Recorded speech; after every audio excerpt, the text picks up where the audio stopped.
ഏത് ദുഃഖങ്ങളെയും ആവാഹിച്ചെടുക്കുന്ന മഹത്തായ മാതൃഭാവമാണ് അമ്മയുടെ ആലിംഗനമെന്ന് മാതാ അമൃതാനന്ദമയി മഠം ജനറൽ സെക്രട്ടറി സ്വാമി പൂർണ്ണാമൃതാനന്ദപുരി.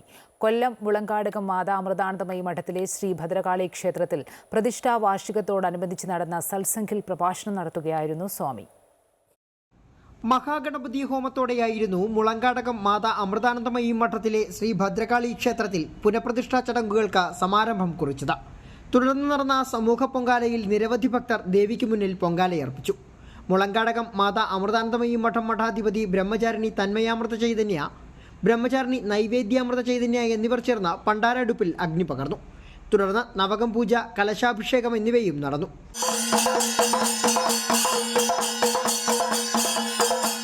ബ്രഹ്മചാരി വിനയാമൃത ചൈതന്യ, ബ്രഹ്മചാരി ദയാമൃത ചൈതന്യ എന്നിവരുടെ കാർമ്മികത്വത്തിലായിരുന്നു പൂജകൾ. പ്രതിഷ്ഠാ ദിനത്തോടനുബന്ധിച്ച് സംഘടിപ്പിച്ച മഹാസർവൈശ്വര്യ പൂജയ്ക്കും സത്സംഗിനും നേതൃത്വം നൽകാനെത്തിയ മാതാ അമൃതാനന്ദമയി മഠം ജനറൽ സെക്രട്ടറിയും അമ്മയുടെ പ്രഥമ ശിഷ്യരിൽ ഒരാളുമായ സ്വാമി പൂർണ്ണാമൃതാനന്ദപുരിയെ പൂർണ്ണകുംഭം നൽകിയാണ് മാതാ അമൃതാനന്ദമയി സേവാസമിതി പ്രവർത്തകർ സ്വീകരിച്ചത്. തുടർന്ന് സേവാസമിതി സെക്രട്ടറി ഡോക്ടർ മോഹൻ നായർ പൊന്നാടയണിയിച്ചു. അമ്മയ്ക്കരികിലെത്തുമ്പോൾ ഏത് പ്രശ്നങ്ങളും ചോദ്യങ്ങളും അപ്രത്യക്ഷമാകുന്നുവെന്നും ഏത് ദുഃഖങ്ങളെയും ആവാഹിച്ചെടുക്കുന്ന മഹത്തായ മാതൃഭാവമാണ് അമ്മയുടെ ആലിംഗനമെന്നും സ്വാമി സത്സംഗിൽ പറഞ്ഞു. നമ്മിലെ നന്മകളെ ഉണർത്തുവാൻ സാന്നിധ്യം കൊണ്ട് സാധിക്കുന്ന അതിശക്തമായ ആധ്യാത്മിക ജ്യോതിസാണ് അമ്മ. അമ്മയുടെ സാന്നിധ്യത്തിൽ നമ്മളെല്ലാം മറന്നു പോകുന്നു. കുറെ കാര്യങ്ങൾ ചോദിക്കണമെന്ന് കരുതി വീട്ടിൽ നിന്നും പ്ലാൻ ചെയ്ത് സന്നിധിയിലെത്തുമ്പോൾ ചോദിക്കാനുള്ളത് എന്താണെന്ന് മറന്നു പോകുന്നു.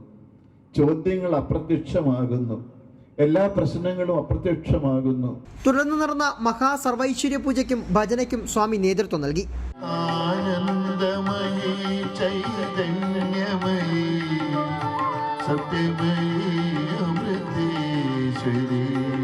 പരിപാടിയിൽ പങ്കെടുത്ത മുഴുവൻ ഭക്തർക്കും സ്വാമി പ്രസാദവും വിതരണം ചെയ്തു. കുട്ടികളുടെ കലാപരിപാടികളോടെയായിരുന്നു പുനഃപ്രതിഷ്ഠാ ചടങ്ങുകളുടെ സമാപനം.